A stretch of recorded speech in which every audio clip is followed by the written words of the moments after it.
नमस्कार, बहुत स्वागत है आपका एनडी स्पेशल में। मैं हूं आपके साथ हिमांशा मेहता। निकाय चुनाव के आखिरी चरण का मतदान होना है और शहर सरकार के संग्राम का भी आखिरी चरण बाकी है। दूसरे चरण की वोटिंग 13 जुलाई को होगी। निर्वाचन आयोग ने इसको लेकर तैयारियां पूरी कर ली है। सुरक्षा के चाक चौबंद व्यवस्था कर ली गई है। आपको बता दें कि मध्य प्रदेश में नगरीय निकाय चुनाव का रण फिलहाल जारी है। दूसरे चरण की वोटिंग होना भी बाकी है और इसी के लिए राज्य निर्वाचन आयोग ने अपनी पूरी तैयारी कर ली है। 13 जुलाई को निकाय चुनाव के आखिरी चरण की वोटिंग होगी। साथ ही 5 नगर निगमों के लिए वोट डाले जाएंगे। आपको बता दें कि ये चुनाव ईवीएम के जरिए ही कराए जाएंगे और इसके साथ ही 5 नगर निगम, 40 नगर पालिका और 169 नगर परिषद समेत 214 नगर निकाय में मतदान होने हैं। 6,829 मतदान केंद्रों पर मतदान कराया जाएगा। दूसरे चरण में 5 नगर निगम में कटनी, रतलाम, देवास, रीवा, मुरैना में मतदान होगा, जिसको लेकर राज्य निर्वाचन आयोग ने अपनी पूरी तैयारियां कर ली हैं। साथ ही अगर बात करें सुरक्षा व्यवस्था की, तो सुरक्षा व्यवस्था को लेकर भी सारी तैयारियां पूरी कर ली गई हैं।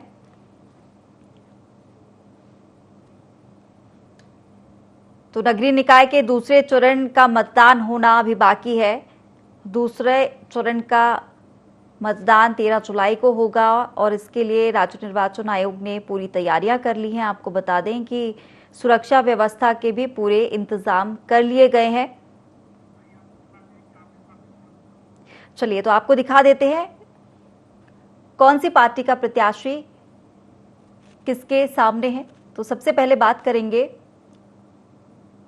बीजेपी महापौर प्रत्याशी मुरैना से।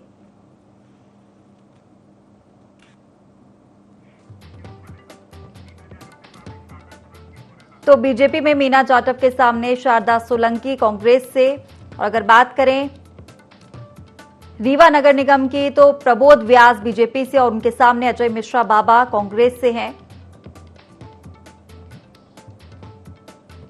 कटनी नगर निगम में बीजेपी से ज्योति दीक्षित और कांग्रेस से उनके सामने श्रेया खंडवाल है। और इसके साथ ही देवास नगर निगम में बीजेपी से गीता अग्रवाल के सामने विनोदिनी रमेश व्यास हैं। और साथ ही रतलाम नगर निगम में बीजेपी से प्रहलाद पटेल और कांग्रेस से मयंक जाट आमने सामने हैं। कांग्रेस और बीजेपी की कड़ी टक्कर यहां पर नजर आ रही है। मुरैना नगर निगम में बीजेपी से मीना जाटव और उनके सामने कांग्रेस से शारदा सोलंकी। रीवा नगर निगम में बीजेपी से प्रबोध व्यास और कांग्रेस से अजय मिश्रा बाबा। और इसके साथ ही कटनी नगर निगम की बात करें तो ज्योति दीक्षित बीजेपी से और श्रेया खंडवाल कांग्रेस से उनके सामने है। तो कांटे की टक्कर है बीजेपी और कांग्रेस के बीच। देवास में बीजेपी से गीता अग्रवाल और कांग्रेस से विनोदिनी रमेश व्यास हैं।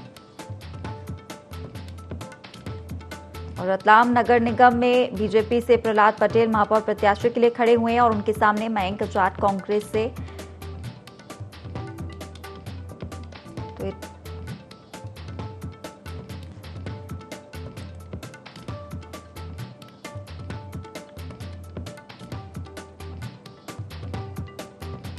तो नगरीय निकाय के दूसरे चरण की वोटिंग अभी बाकी है। मतदान होने हैं, 13 जुलाई को मतदान होंगे। इसके लिए राज्य निर्वाचन आयोग ने पूरे इंतजाम कर लिए हैं और बीजेपी और कांग्रेस के बीच कांटे की टक्कर बताई जा रही है। और लगातार बड़े चेहरों का इस दौरान प्रचार प्रसार भी जारी है और अपने अपने प्रत्याशियों के समर्थन में जन समर्थन भी कर रहे हैं, रोड शो भी कर रहे हैं लगातार। तो कांटे की टक्कर है बीजेपी और कांग्रेस के बीच नगरीय निकाय चुनाव के दूसरे चरण में। तो अंतिम चरण है नगरीय निकाय चुनाव का और कांटे की टक्कर बीजेपी और कांग्रेस के बीच है। आपको बता दें कि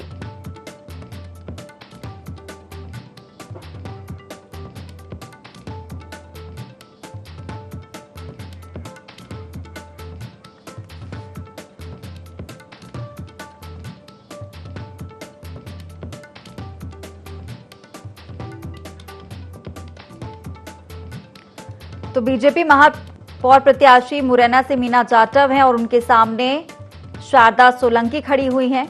कांटे की टक्कर है बीजेपी और कांग्रेस के बीच। वहीं बात करें रीवा बीजेपी महापौर प्रत्याशी प्रबोध व्यास है, उनके सामने कांग्रेस से अजय मिश्रा बाबा खड़े हुए हैं। वहीं कटनी से ज्योति दीक्षित बीजेपी से और उनके सामने श्रेया खंडेलवाल कांग्रेस से,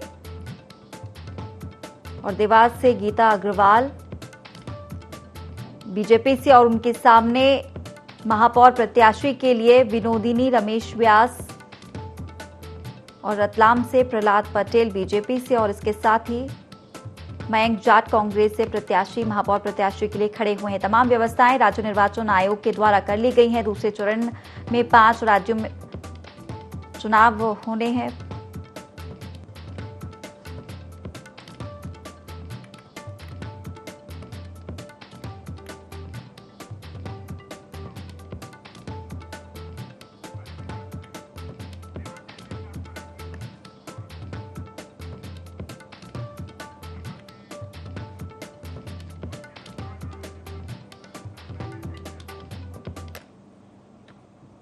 चलिए, तो नगरीय निकाय चुनाव के दूसरे चरण और आखिरी चरण का मतदान फिलहाल होना है। 13 जुलाई को इसको लेकर वोटिंग भी होगी और इसके लिए तमाम जो सुरक्षा व्यवस्था के इंतजाम है वो राज्य निर्वाचन आयोग ने कर लिए हैं।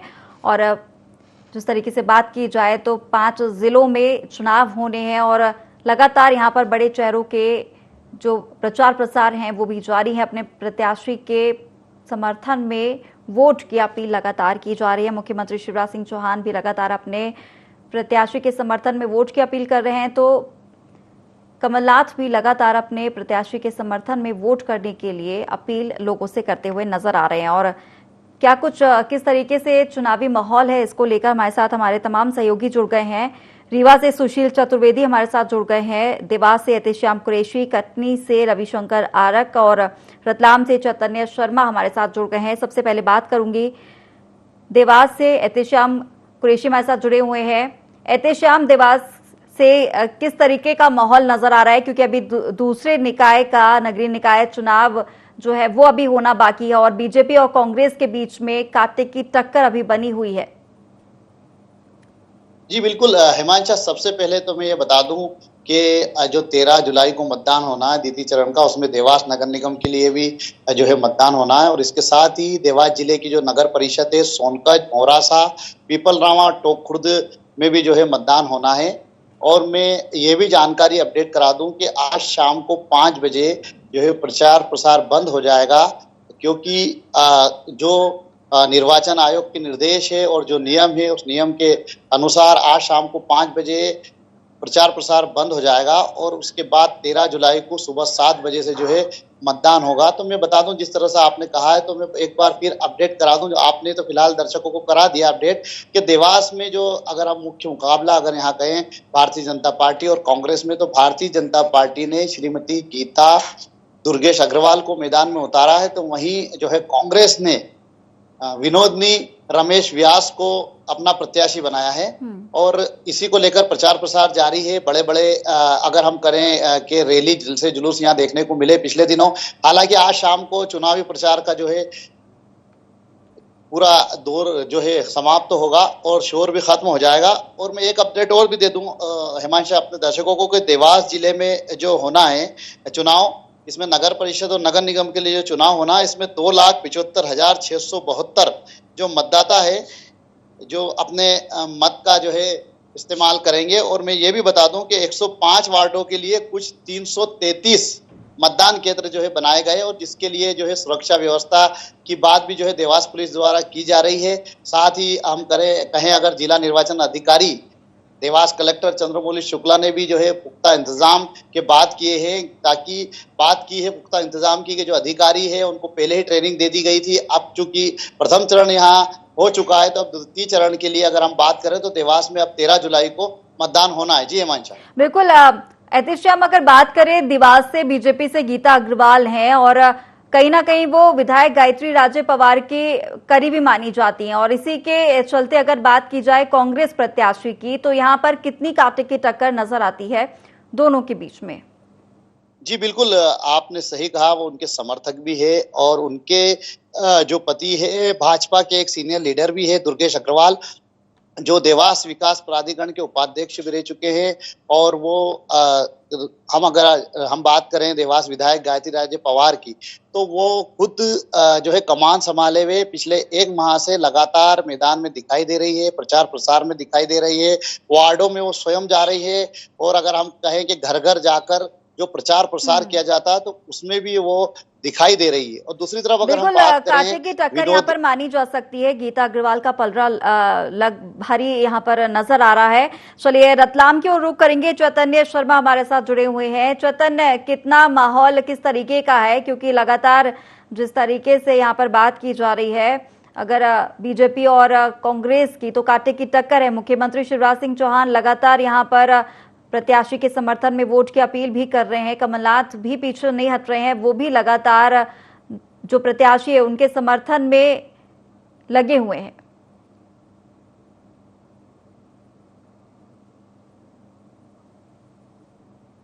सर शिवराज जी टक्कर के लिए मतलब वोट मांगने के लिए आना पड़ा, क्योंकि यहाँ कांटे की टक्कर है।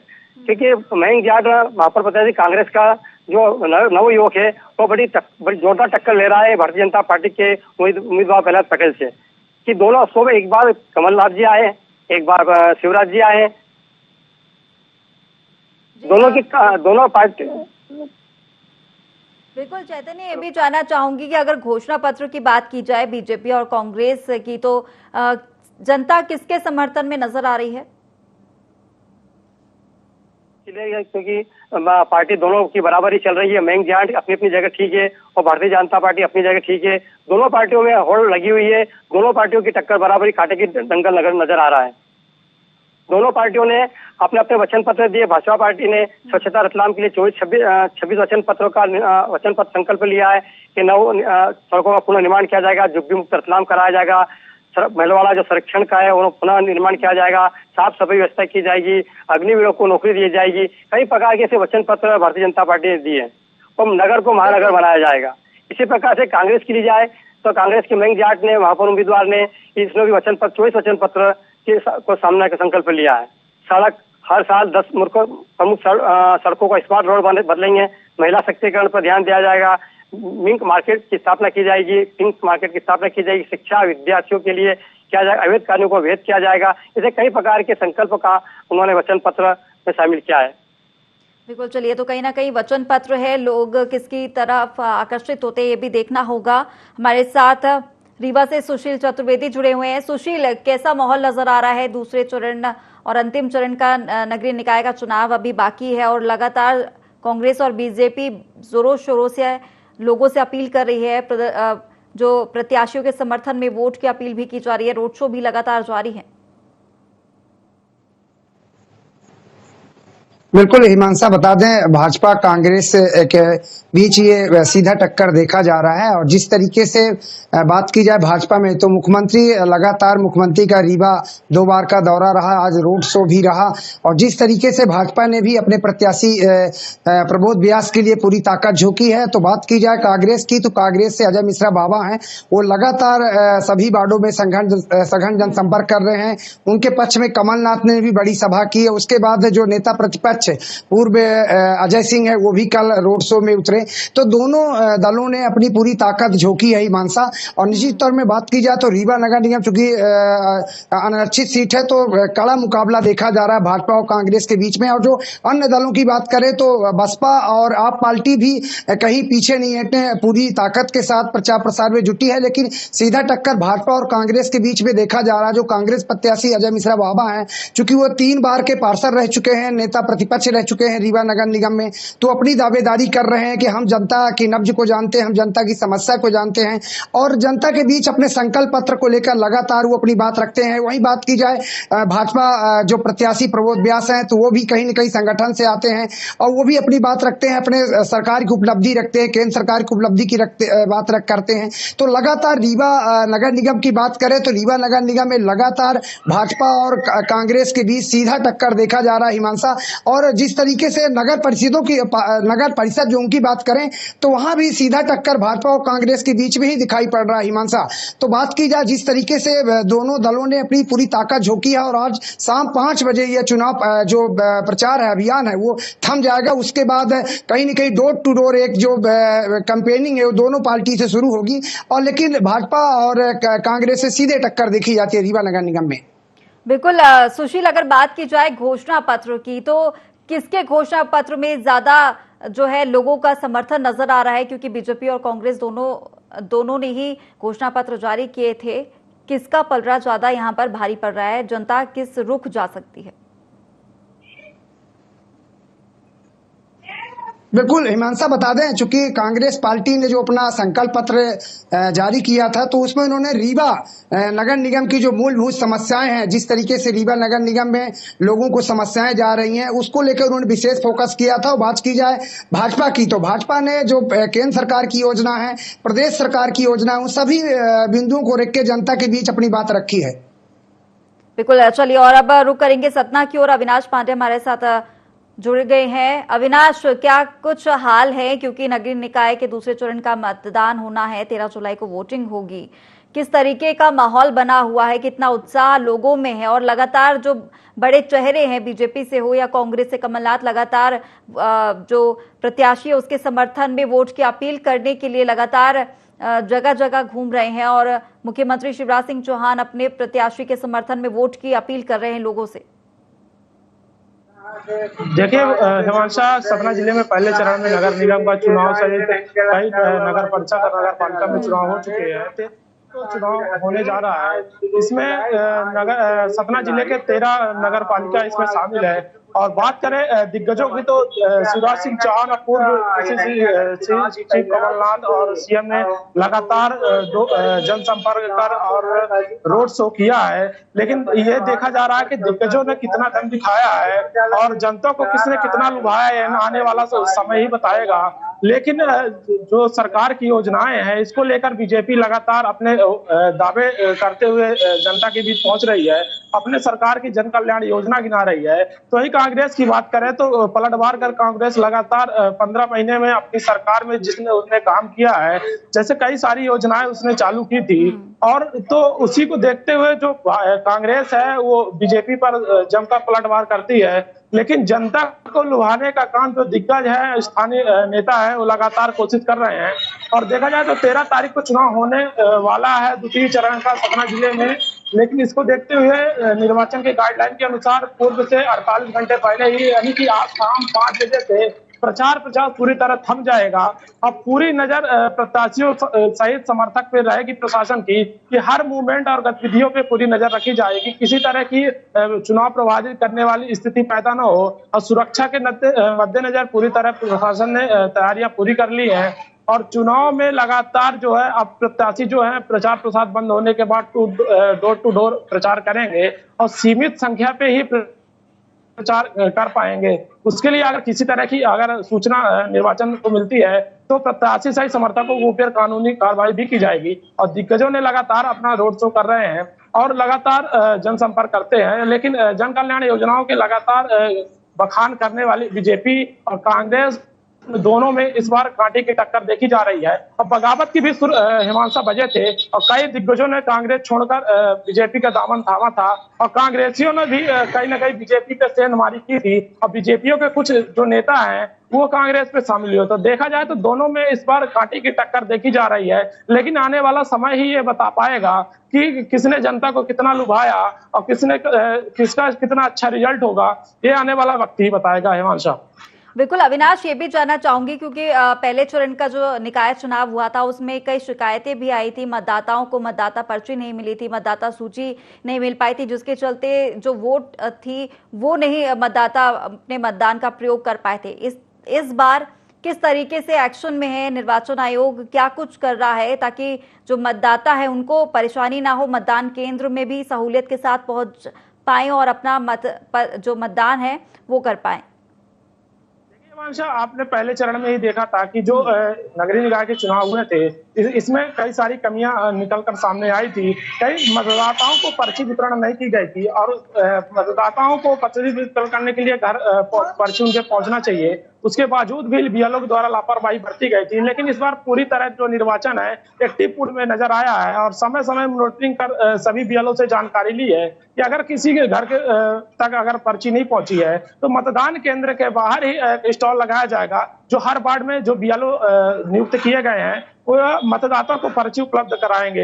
अब प्रशासन की पूरी तरह मुस्तैदी के साथ इस बार का नगरीय निकाय चुनाव होगा और दोनों पार्टियों की माने तो कांग्रेस बीजेपी ने एक दूसरे पर आरोप लगाए थे कि खरीद फरोख्त की तो राजनीति है वो दोनों पार्टी कर रहे हैं, लेकिन कहीं ना कहीं प्रशासन की सतर्कता के चलते इस तरह की कोई गतिविधियां भी देखने को नहीं मिली है। हिमांशा, बिल्कुल अविनाश, जिस तरीके की गतिविधियां और तमाम जो चुनाव प्रचार को लेकर राज्य निर्वाचन आयोग लगातार कड़े इंतजाम कर रहा है। लौटेंगे सुशील के पास।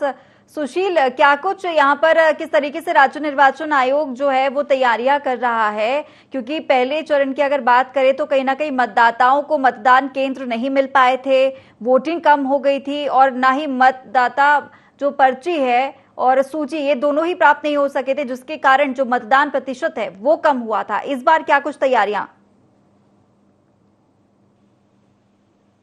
बिल्कुल हिमांशा, बता दें निर्वाचन आयोग की सारी तैयारियां हैं। खासतौर से बीएलओ की बात करें तो घर घर जाके पर्ची भी बांटी जा रही है।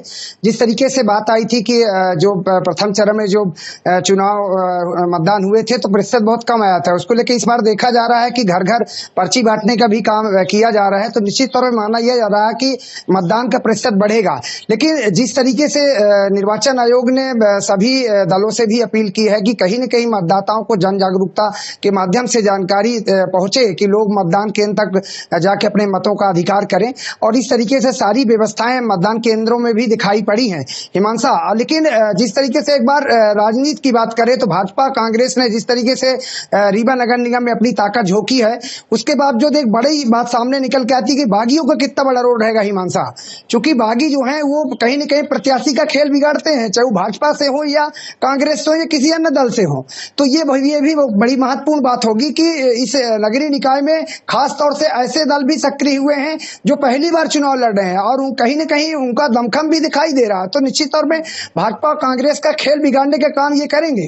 तो इस तरीके से भी नए समीकरण सामने दिखाई दे रहे हैं हिमांशा।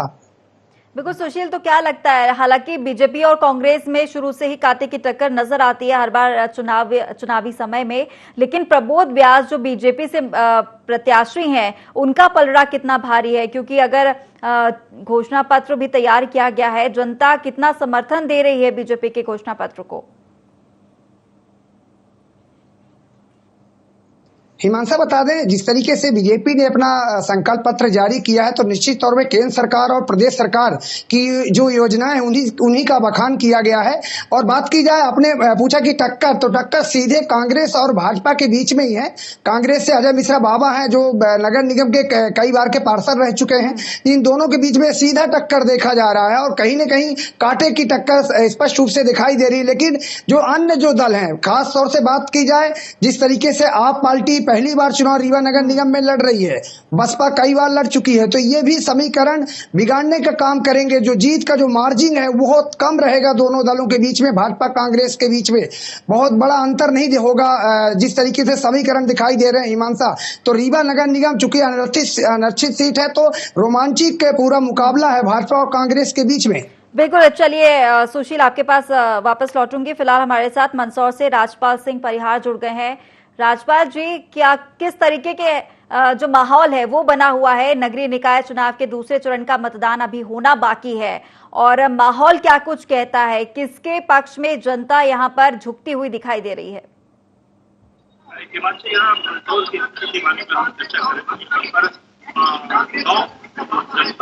चुनाव होने हैं, जहाँ पे नगर पंचायत पर चुनाव होने हैं, वहाँ अभी जो स्थिति यहाँ बनी हुई है, दोनों पार्टियों की कश्मकश स्थिति बनी हुई है। क्योंकि हम जिला पंचायत पर अगर ध्यान दें तो 8 सीट बीजेपी और 8 कांग्रेस की है। तो यहाँ वो माहौल बना हुआ है दोनों पार्टियों की तरफ से। सांसद से एक विधायक लगातार अपने दौरे कर रहे हैं और अपनी पार्टियों को मजबूत करने की स्थिति बनाने के प्रयास में लगे हुए हैं। माहौल ये बना हुआ है कि जो निर्दलीय उम्मीदवार यहाँ से खड़े हुए हैं वो कहीं ना कहीं दोनों पार्टियों का समीकरण बिगाड़ते हुए दिख रहे हैं।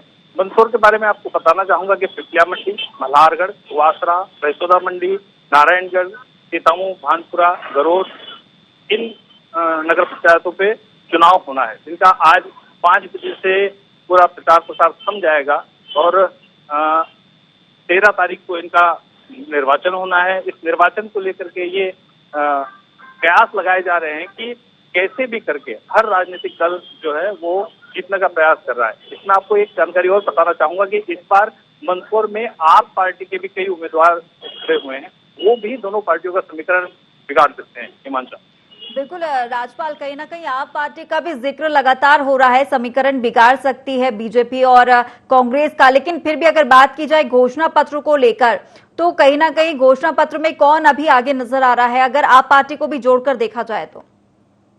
जी हिमांशु, जरूर बताना चाहूंगा कि बीजेपी कांग्रेस ने अपने अपने जो घोषणा पत्र जारी किए हैं उनमें लोकल मूलभूत सुविधाओं को लेकर के और मुद्दों को लेकर के अपनी अपनी घोषणाएं जारी की है। वहीं आप पार्टी ने भी अपनी घोषणाएं जो की है वो लोगों को लोक लुभावनी और प्रलोभनपूर्ण तो लग रही है, लेकिन ये देखना होगा कि इनमें से कितने जीत करके आते हैं और किस हिसाब से परिषद बन पाती है। इसके लिए एक राजनीतिक दल अपना माहौल तो बना ही रहे हैं। यहाँ पे मैं आपको बताना चाहूंगा कि कुआंसा विधानसभा क्षेत्र जो है, जहाँ से हरदीप सिंह डंग नवकरणीय ऊर्जा मंत्री हैं, कैबिनेट मंत्री हैं, उनके क्षेत्र से 4 जिला पंचायत की सीटों में से 3 कांग्रेस जीत गई और 1 ही बीजेपी को मिल पाई। तो वहाँ बड़ा ही ऐसा माहौल बना हुआ है कि सारे जो नेता हैं वो लग करके कुआंसा विधानसभा की नगर पंचायतों पर फोकस किए हुए हैं।